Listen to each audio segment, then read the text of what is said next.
O conteúdo que você vai ver a seguir é um recorte da mentoria Marca Pro. Então, se você já tem uma marca de cosméticos ou pretende criar uma, eu recomendo fortemente que você clique aqui no link abaixo e conheça mais. Galera, vamos nessa. Uma das coisas que eu separei para a gente conversar aqui hoje, né, e aí depois que a gente encerrar sobre esse ponto central, eu posso abrir para a gente, enfim, tirar dúvidas específicas e assim vai.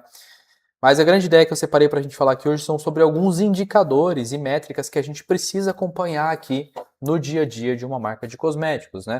Eu não sei quais, ou se vocês são familiarizados com muitos desses indicadores que a gente vai falar aqui hoje, mas que, cara, a gente considera bastante importante. Ah, o cara falou, o Christian falou da IG. A IG, na verdade, ela é uma cópia dessa outra marca gringa aí que eu gravei o vídeo. Cara, depois eu pego o nome e mando pra vocês, mas é bem legal. E uma das coisas que a gente. Deixa eu voltar aqui. Então, uma das métricas, uma das coisas que a gente bate muito na tecla aqui é que você precisa tomar as decisões do seu negócio sempre baseado em métricas, sempre baseado em dados. É que agora é um pouco complicado de mostrar para vocês, ó, mas aqui em cima de mim tem uma tela. Eu coloquei uma TV aqui no escritório, que ela fica aqui do lado da mesa que eu fico sentado. E ali fica o dashboard do negócio. Né? Então, ali no dashboard eu tenho, cara, basicamente qual que é a receita total até o momento, eu tenho meu ticket médio, eu tenho quantos clientes a gente adquiriu esse mês, eu tenho essa receita distribuída por categoria, então eu sei qual produto meu está vendendo mais. Então, fica aqui na tela. Todo dia, uma das coisas que eu fico olhando todos os dias, só de olhar para o lado eu consigo acompanhar aqui é o dashboard. Eu deixei esse monitor aqui só para isso, só para ficar acompanhando essas métricas, esses dados.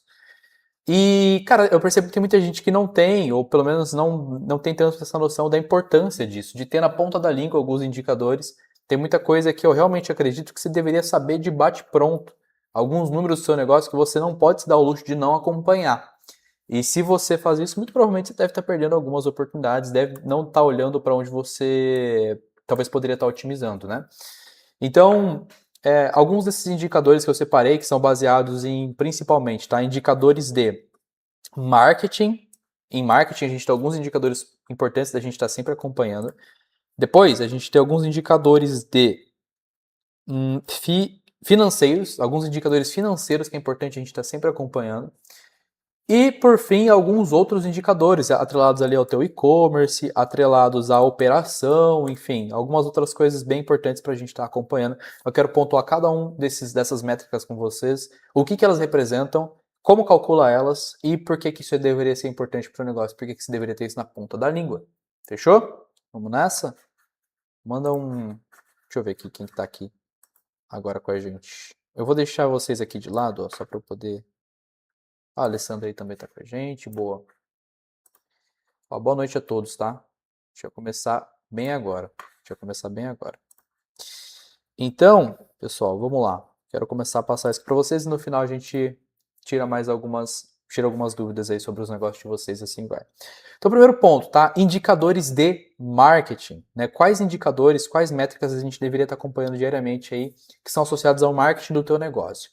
Primeiro, é o que a gente chama tanto aí de CAC, que é o custo de aquisição do cliente. E conforme eu for falando aí, ó, se vocês toparem, fala aí se vocês já conhecem essa métrica, se você já ouviu falar sobre isso ou não, se você acompanha isso ou não. Quem já conhece o CAC, o custo de aquisição do cliente? E muita gente confunde o CAC com o custo por compra, né, que são coisas diferentes. Muita gente olha no dia a dia o custo por compra, que é o CPC, né, que seria no português aí. Mas uma métrica muito importante que a gente deveria estar olhando é o CAC, ele é um pouco diferente de ser calculado. O CAC, basicamente, ele é o seu investimento total em marketing e vendas dividido pelo número de novos clientes que o seu negócio trouxe. Né? E aqui que está o ponto. Muita gente pega esse número aqui, ó, o investimento total em marketing e vendas, e divide pelo número total de pedidos que você fez. Só que se você faz essa conta só dividido pelo número de pedidos que você fez, muito possivelmente tem um pedido ali que foi feito de um cliente que já era cliente seu anteriormente. Né? Ele está só recomprando de você. Por que é interessante a gente fazer essa separação? Porque é importante a gente estar olhando para quantos novos clientes a gente está trazendo para o nosso negócio.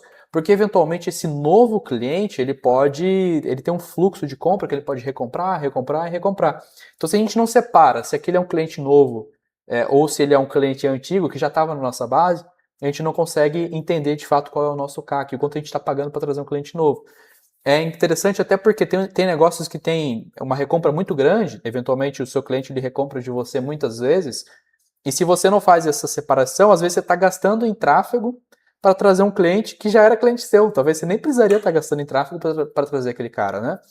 Então a gente precisa estar sempre fazendo essa separação. E algumas dessas métricas é um pouco complexo. Eu vou tentar trazer uma forma de você analisar isso no dia a dia do negócio de vocês.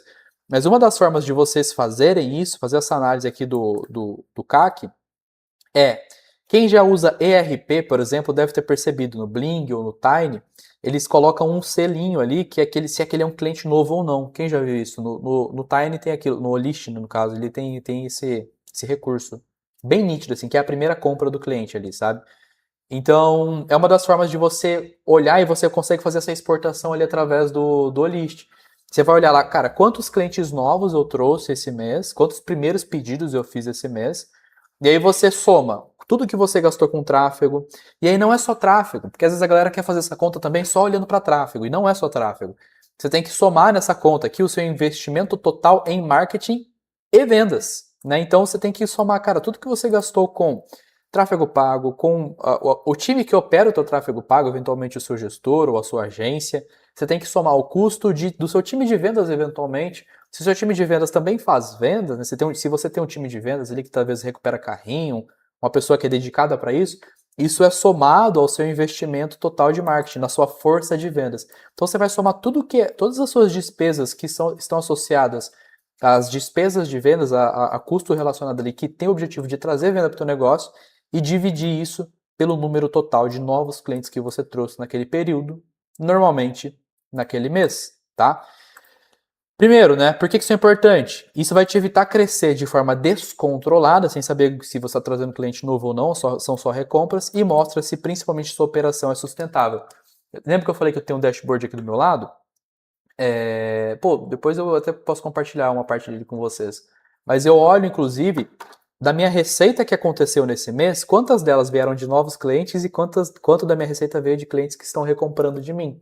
Eu gosto de fazer essa separação para entender se de fato meu cliente está recomprando de mim e se eu também estou mantendo uma força de aquisição de novos clientes o tempo todo. Então é uma métrica super interessante de ser feita aqui, cara. 5 minutinhos de planilha aí, puxando teus custos, vocês conseguem levantar isso e acompanhar todos os meses. Fechou? Estamos combinados sobre essa primeira métrica aí? Manda um feedback aí. Quem já conhecia o CAC? Fala aí pra mim. Tem gente nova aí. Teve uma pessoa que entrou hoje, né? Acho que foi a Giovana que entrou hoje na mentoria. Sei lá que ela tá aqui hoje com a gente. Giovana. Deixa eu ver. Tem 10 pessoas. Giovana. Bom, não tô vendo nenhuma Giovana aqui não. Acho que hoje ela não conseguiu aparecer ainda. Mas ó, vamos lá. Seguindo aqui com a nossa listagem de métricas. Depois, uma que é super importante, a gente está acompanhando e tendo na ponta da língua, e essa é um pouco mais fácil da gente acompanhar ali, é o nosso ROAS. O ROAS ele é o retorno sobre o investimento em anúncios. Muita gente confunde o ROAS com uma outra métrica que chama ROI, né? Que o ROI ele é o retorno sobre o investimento. O ROI, ele, inclusive, está associado a investimento de investimento em ações, esse tipo de coisa. Então, o ROI ele tem muitas aplicações, que é o retorno sobre investimento. Mas o ROAS, especificamente, ele é o retorno sobre investimento em anúncios unicamente, né? Então, ele vai dizer para você, cara, quanto a marca fatura para cada real investido em mídia paga. Isso também a gente precisa ter na ponta da língua. Porque se o nosso ROAS ele está muito baixo, ele tá muito, enfim, ele não está sustentável, significa que a gente tem que gastar demais em anúncio para poder trazer um cliente ali, para poder trazer uma venda para o nosso negócio, né? O ROAS, como que ele é calculado? Né? Basicamente, a gente vai pegar toda a receita que foi gerada através dos anúncios, e é que está o ponto, através dos anúncios, e a gente vai dividir isso pelo nosso investimento em anúncios. Né? E uma coisa, uma pessoa mandou mensagem aqui, deixa eu ver. A Mayara. Mayara mandou um print no grupo, achei que tinha algum problema, mas tá tudo certo, né? Tá tudo certo. Então a gente vai pegar aqui, ó, a nossa receita gerada pelos anúncios e dividir pelo investimento em anúncios. Essa é uma métrica até mais fácil de ser acompanhada. Se a gente pegar aqui o nosso gerenciador de anúncios lá do Facebook, Deixa eu mostrar isso como exemplo para vocês aqui, ó. Pegar o meu próprio gerenciador aqui para exemplificar.